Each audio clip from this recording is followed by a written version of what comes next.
দিন ডাইনি তার চকলেট গাছ পাহারা দিচ্ছিল, তখন ওখানে চিন্টু এসে বলে, ডাইনি আমাকে তুমি একটা চকলেট দেবে? ডাইনি বলে, না, এখান থেকে চলে যায়, নাহলে আমি তাকে গপ করে গিলে খেয়ে নেব।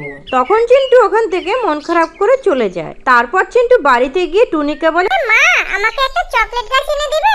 তখন টুনি বলে, ঠিক আছে চলো। তারপর টুনি আর চিন্টু একটা চকলেট গাছ লাগায় আর বাড়ি চলে যায়। কদিন পর চকলেট গাছটা বড় হয়ে যায় আর চকলেট গাছে অনেক চকলেট ধরে। আর এত চকলেট দেখে চিন্টু খুব খুশি হয়ে যায়। তারপর গাছ থেকে একটা চকলেট পেড়ে চিন্টু আর টুনি বাড়ি চলে যায়। তার পরদিন ডাইনি এসে চিন্টুর কাছে সব চকলেট নিয়ে চলে যায়। কিছুক্ষণ পর চিন্টু আর টুনি গাছের কাছে এসে দেখে গাছে একটাও চকলেট নেই। তখন চিন্টু খুব কান্না করতে থাকে আর তখন টুনি ভাবে, আমি একটা সাধু বাবার কাছে যাই। তারপর চিন্টু আর টুনি একটা সাধু বাবার কাছে গিয়ে সব ঘটনা বলে আর সাধু বাবা বলে, তোর গাছের সব চকলেট আবার ফিরে আসবে যদি এই ভিডিওটিতে সবাই লাইক করে চ্যানেলটা সাবস্ক্রাইব করে দেয়।